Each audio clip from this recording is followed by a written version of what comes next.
Honnêtement, j'ai bien aimé, et j'ai trouvé ça super drôle. Salut, c'est Alex de Cinérama, on se retrouve pour une nouvelle vidéo, une nouvelle critique à chaud. Aujourd'hui, je parle du nouveau film de Fabrice Eboué, Barbac, nouvelle comédie française, comme on en fait des dizaines, des vingtaines, sauf que celle-là, elle est trop bien. Vous allez me dire, mais il y a The French Dispatch de Wes Anderson qui sort, il y a Last Night in Soho de Edgar Wright qui sort. Pourquoi une vidéo sur le nouveau film de Fabrice Eboué dont on a relativement pas grand-chose à foutre? Je suis pas expert en Wes Andersonnerie, donc je pouvais pas faire une bonne vidéo dessus, j'ai pas vu assez de ses films. Edgar Wright, son film, il passait pas dans les cinémas à côté de chez moi. Je fais Fabrice Eboué, qu'est-ce que vous voulez? Je vais parler de Fabrice Eboué. Et honnêtement, j'y allais sans a priori particulier parce que la bande-annonce avait l'air marrante, et j'ai trouvé le film vraiment bien. Mais honnêtement, je pense que Fabrice Eboué avait rarement fait un aussi bon travail, c'est-à-dire que j'ai trouvé le film vraiment cool. Pour résumer, en gros, on va suivre le couple Pascal, couple de bouchers, qui, pour une raison X ou Y, va se retrouver avec un vegan mort, qui vont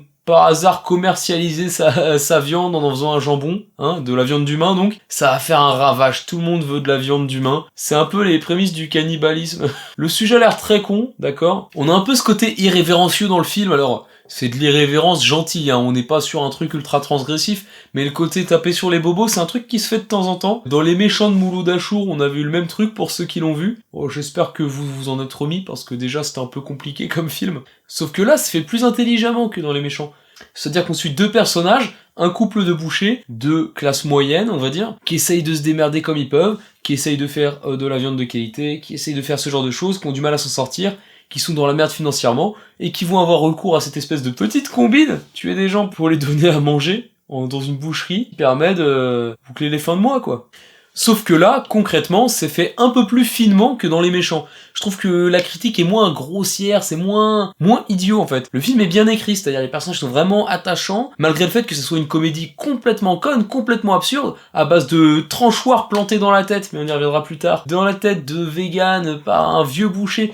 Le film a pas de sens, c'est un truc qui est complètement absurde, qui est complètement ridicule, mais qui est hyper drôle. Ça arrive quand même à développer des personnages qui sont attachants émotionnellement, qui manquent à beaucoup de films en fait. On n'a pas juste des archétypes, des parodies, alors qu'on a des personnages qui sont pas non plus des trucs ultra originaux, quoi.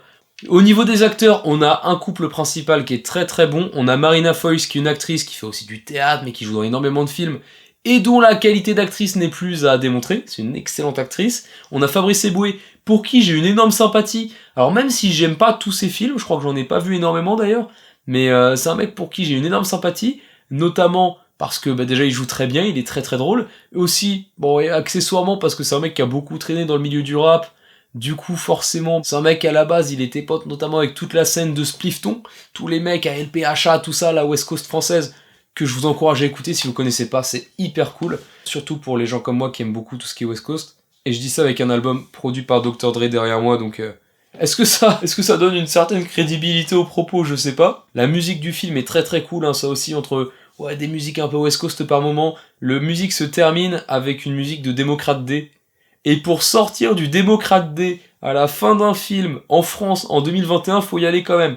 Parce que pour resituer, c'est un groupe des Bosquets qui a sorti un album en 95. Il y a eu d'autres albums après en solo des membres du groupe, mais ça a jamais autant cartonné que le premier album, qui était en partie produit par Jimmy J, qui est le mec qui faisait les albums de MC Solar à l'époque, qui sont juste incroyables. Encourage à aller écouter Démocrate D. Mais on s'égare un peu. Mais c'était la petite rubrique Fabrice Eboué. On parle de Fabrice Eboué, on parle du rap, on parle de tout ce qui va avec. D'ailleurs, si vous cherchez sur YouTube, je crois qu'il y a le documentaire Splifton, donc sur les mecs qui faisaient le West Coast française, là, à LPHA, tout ça. Je crois qu'il y a un extrait de Fabrice Eboué qui rappe dedans, il me semble. Je vous encourage à chercher, c'est sur YouTube, c'est assez marrant à entendre.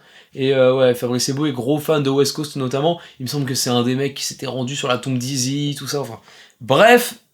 Et donc on se retrouve avec ce film, qui est une petite production, c'est un tout petit film. Ça a coûté 4 millions à faire.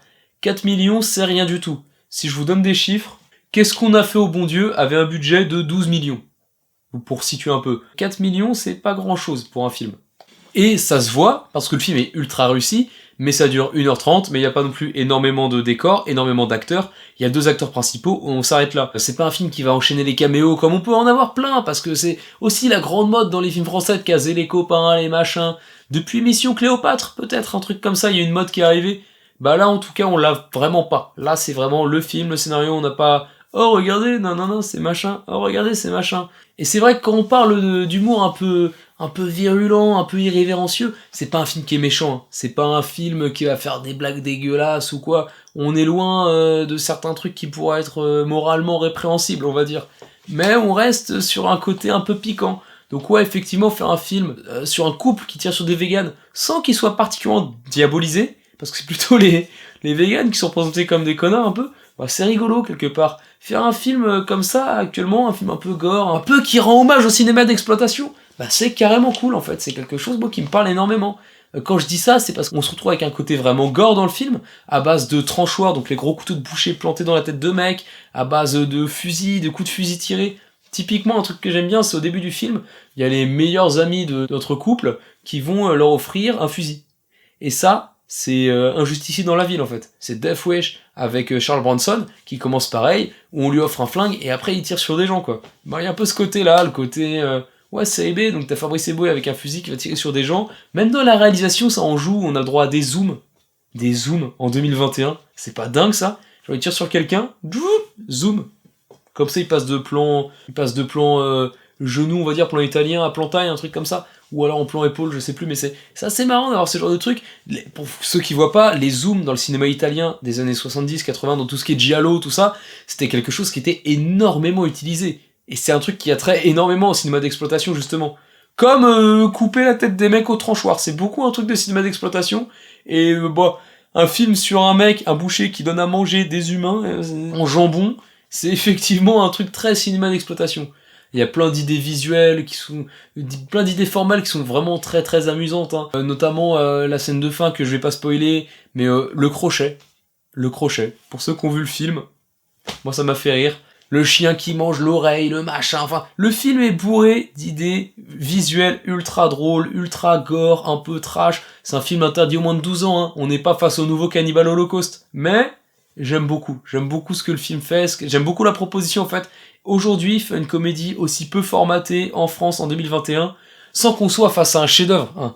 Qu'on remette les choses dans l'ordre, dans le contexte, c'est pas un chef-d'œuvre ce film, mais c'est une bonne comédie. C'est un film qui est bon, qui est solide, et qui a pas été fait pour énormément d'argent en plus. J'encourage tout le monde à aller le voir parce que c'est vraiment le genre d'initiative qu'il faut pousser. On veut plus de films comme ça, de bons films, de bonnes comédies, de trucs qui sont vraiment drôles. Après c'est très subjectif tout ce qui est humour, mais c'est un film que je trouve vraiment bien fait. Pareil, au niveau de la réalisation, tout ça c'est assez basique, mais ça fait le travail. À aucun moment on se dit ah il y a un problème, c'est très fluide, très beau, c'est beaucoup de plans un peu larges des fois, des plans qui sont suffisamment bien faits pour déclencher l'effet comique attendu, visuellement, c'est très très sympa. Au niveau de l'image, au niveau de la photographie, le chef-op c'était Thomas Brémond, un mec qui a pas fait énormément de choses, qui a récemment bossé avec Jean-Pascal Zadi sur Tout Simplement Noir, qui avait bossé il y a quelques années avec Olivier Marchal sur MR73. J'ai vu aucun des deux, c'est peut-être un manquement, je sais pas. En tout cas, la photo de ce film-là, sans être révolutionnaire, sans être magnifique, faisait plutôt le travail, c'était joli visuellement, c'était sympa, un truc un peu stylisé. Les scènes de nuit notamment, on avait des contrastes de bleu et de jaune, quelque chose que j'aime assez, hein. Moi j'aime beaucoup dans les images quand c'est assez contrasté. Pareil, héritage du giallo, hein. Le giallo donc Suspiria, tous ces films-là, des films avec des grosses oppositions de couleurs entre du vert et du rouge, ce genre de choses, c'est des trucs qui me plaisent énormément. Effectivement, là, la photo, il y avait une espèce de recherche esthétique qui me plaisait assez, et qui est bien plus intéressante que ce qu'on retrouve dans la plupart des comédies françaises, où effectivement on sent qu'il n'y a pas une réflexion intense sur la lumière, quoi.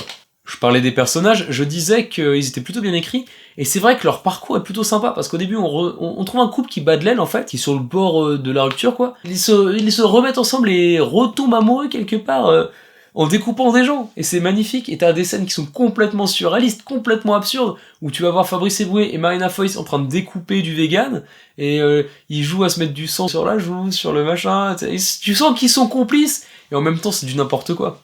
D'ailleurs dans le film il y a un travail qui est ultra drôle sur les faux noms de tueurs en série. Genre vous savez il y a toujours Émile Louis, le boucher de Lyon. Alors là ils font n'importe quoi avec les noms, genre Michel François, le taxidermiste de la Sarthe. C'est que des noms à la con. Bon là je viens de l'inventer, mais c'est que des noms à la con comme ça. Ils en sortent des dizaines. Un truc, c'est complètement absurde, c'est trop con. Mais ce film est absurde et c'est le genre d'humour qui me parle énormément. Moi, ce que j'aime énormément aussi dans le cinéma de Quentin Dupieux, c'est le côté très absurde. Et je comprends que ça puisse ne pas plaire. Je connais des gens notamment qui n'aiment pas du tout Mandibule, par exemple, le dernier Dupieux, parce que, c'est très absurde. Mais moi, ça me fait mourir de rire. Et ce film-là, je l'inscris un peu là-dedans, même s'il est un peu moins absurde. Il est plus dans le côté référentiel, un peu série B, tout ça, sans être un truc de connaisseur ultra poussé, hein.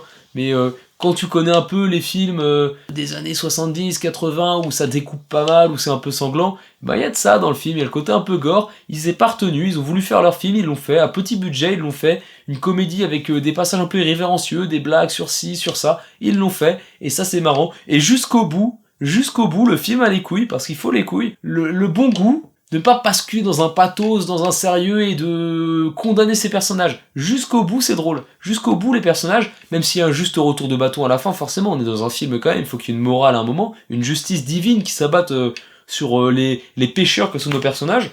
Il y a toujours quand même le côté humour jusqu'au bout. Il n'y a pas de trop sérieux, genre oh non, c'est pas bien ce que vous avez fait, non. Je vous cache pas, ça dure 1h30, c'est très bien rythmé, mais il y a quand même un petit temps mort à un moment, un petit moment où tu regardes ta montre, tu fais ouais bon ça se termine quand même. C'est léger, je chipote, mais c'est vrai qu'il y a ça. C'est vrai que j'ai un peu regardé ma montre avant le dernier acte. Je me demande ouais c'est bon, ça tourne un peu en rond là, c'est bon ils ont découpé du monde, mais maintenant qu'est-ce qui se passe quoi, c'est quoi le projet? Faut peut-être qu'à un moment aussi je commence à essayer de pinailler un peu. Mais honnêtement il n'y a pas grand chose à pinailler, hein. Après il n'y a pas énormément de choses à dire, c'est pas un film qui a une énorme ambition. Donc c'est pas un film sur lequel on peut faire énormément de critiques. Ce qu'il fait, c'est réussi. Et je trouve que c'est un film qui est très réussi pour l'ambition qu'il a de base, c'est-à-dire d'être une petite comédie, un peu trash, un peu drôle, un peu gore, un peu irrévérencieuse, à petit budget, avec peu d'acteurs, mais qui fait bien les choses. Et effectivement, je trouve que le cahier des charges est 100% rempli, c'est une comédie, c'est drôle, et si on part du principe, et ça c'est ma phrase préférée, c'est une phrase que j'ai chopée dans un livre d'Éric Dufour qui s'appelle La valeur d'un film, qui est un essai sur qu'est-ce que le bon au cinéma. La valeur d'un film dépend de l'usage qu'on en a. C'est quelque chose auquel je crois. Et effectivement, en tant que comédie, je trouve le film vraiment réussi. Alors c'est pas le film de l'année niveau réalisation, c'est sûr. Je suis sûr que le Edgar Wright et le Wes Anderson sont 10 fois mieux réalisés, parce que Fabrice Eboué n'est ni Edgar Wright ni Wes Anderson, on va pas se le cacher. Mais en tant que comédie, je trouve le film vraiment efficace, vraiment réussi, et je vous encourage 100 fois à aller le voir, parce que c'est vraiment une tuerie. Au sens propre et au sens figuré. Quelque part, j'ai envie de dire, pourquoi c'est pas Fabrice Eboué qui nous a fait OSS? Parce que bon, OSS, il y avait le côté un peu... France un peu tradie, qui rencontre un peu la modernité, c'est-à-dire le côté vegan, bobo, mais dans l'excès, qui est ultra caricatural dans le film, mais comme il y a des gens qui sont ultra caricaturaux comme ça, j'aime bien cette espèce de confrontation, où à un moment... T'as Fabrice Eboué qui dit bah non ça me casse les couilles, qui sort un fusil et qui commence à tirer sur des gens et qui devient complètement taré. Surtout que si quelqu'un peut jouer ça, c'est Fabrice Eboué parce qu'il joue vraiment bien et qu'il est... il est incroyable. Il joue une espèce de mec un peu naïf, un peu gentil en fait, pas niais mais ouais vraiment ça naïf. Et Marina Foïs à côté, elle est vraiment manipulatrice, elle est vraiment froide et elle fait vraiment peur des fois. Elle dit des trucs, on fait mais c'est quoi cette tarée? Le personnage de Marina Foïs dans le film, c'est un truc de taré. Le truc, et ça renforce encore plus l'effet comique. Et avoir choisi cette actrice et que le film soit fait par cet acteur, ça rajoute un truc complètement parce que c'est vraiment un bon film, plutôt bien réalisé, avec des bons acteurs, plutôt très bien écrit. Enfin bref, c'est très sympa. Alors je pourrais vous dire tel plan est cool, tel gag est cool, tel sketch est bien, telle scène est cool. C'est quoi l'intérêt? Regardez le film par vous-même, ça dure 1h30, vous perdez pas grand-chose. Et honnêtement, je trouve que le film est vraiment réussi. Tout ce que j'ai dit, je le pense à 200%. C'est le genre de film que je veux encourager en France, parce que c'est du cinéma de genre, en même temps c'est de la comédie, en même temps c'est Fabrice Eboué, c'est Marina Foïs, c'est fait avec le cœur, ça joue avec des tripes. J'aurais pu dire ça prend aux tripes, mais non, ça joue littéralement avec des tripes. Les mecs, ils retirent les tripes du corps des végans. Et honnêtement, ça fait plaisir dans le paysage cinématographique très formaté en 2021 en France d'avoir ce genre de truc, ce genre de film qui reste irrévérencieux, qui reste vrai en fait, qui est pas formaté. Parce que dans tout ce qui est comédie, dans tout ce qui est cinéma, quand t'as un produit formaté, c'est pas intéressant. On a besoin d'artistique, on a besoin de mecs qui font ce qu'ils veulent, et on s'en fout que ça choque telle ou telle personne. Surtout que, pour être choqué par ce film-là, faut vraiment avoir un espèce de balai dans le cul, mais d'une taille, la tour Eiffel, faut avoir la tour Eiffel dans le cul, quoi. N'hésitez surtout pas, si la vidéo vous a plu, à mettre un petit like, parce que c'est grâce à ça, peut-être, que la vidéo va décoller, que Barbac aura plus de visibilité, on sait pas, mais surtout que ma vidéo aura plus de visibilité. Si vous voulez soutenir, c'est le meilleur moyen. Mettez aussi un petit commentaire, dites-moi si le film Barbac, si vous l'avez vu ou non, et si le film vous attire. Pourquoi vous l'avez pas vu? Pourquoi vous l'avez vu? Est-ce que le film vous attire? Est-ce que vous avez l'impression que ça a l'air nul? Est-ce que je vous ai convaincu? Moi, le meilleur compliment qu'on puisse me faire sur une vidéo, c'est de me dire « Oh, j'ai vu ta vidéo, j'ai découvert le film grâce à toi, et j'ai adoré. » Ça, c'est le meilleur truc. Si je peux influencer les gens et leur faire voir des films, c'est magnifique, quoi. Ma vidéo sur le Dune de Jodorowsky est toujours disponible, et j'en suis ultra satisfaite. Je pense que c'est une de mes meilleures chroniques. N'hésitez pas à aller la voir. Je l'ai sortie un peu tard par rapport à la sortie de Dune. Elle aurait vraiment fait le buzz si je l'avais sortie un peu plus tôt, malheureusement. Elle a coïncidé avec la date de sortie américaine, cela dit. Mais n'hésitez pas à aller la voir parce que j'en suis vraiment très content. Même la petite intro au début, on a essayé de faire ça bien. On se retrouve très bientôt pour une nouvelle vidéo sur Halloween. Alors, est-ce qu'on va parler de la saga Halloween? Pas vraiment. Est-ce qu'on va parler d'un film qui a inspiré la saga Halloween? Peut-être. Et ça arrive très bientôt, plus vite que vous ne le pensez. Cette vidéo-là, je l'écris déjà, elle sort très bientôt parce que j'ai envie d'enchaîner, là, j'en ai marre de prendre 2 semaines entre chaque vidéo, de prendre mon temps, tout ça. J'ai envie d'être de plus en plus régulier parce que c'est un vrai plaisir à chaque fois de parler de cinéma. Moi, c'est ma passion à la base et j'aimerais bien, pouvoir partager le plus de films possible, faire le plus de vidéos. Et comme entre chaque vidéo je progresse, j'ai envie de progresser le plus rapidement possible, quoi. Et typiquement, dans mes vidéos où il y a une intro un peu narrative, dans les vidéos un peu travaillées, je trouve que les intros narratives, elles sont de mieux en mieux, et vous avez pas vu les prochaines. Et les gars, je peux vous dire, les prochaines... Bientôt, on aura des vrais courts-métrages et pas des trucs faits à l'arrache à 3 avec 20 plans faits en 2 heures. Je vous garantis. En tout cas, c'était Alex de Cinérama. Un plaisir que vous soyez restés jusqu'ici. J'espère que la vidéo vous a plu. J'espère que vous allez voir Barbac. À très bientôt. C'est quoi ça? Qu'est-ce qui se passe? Qu'est-ce que ma main est en train de faire?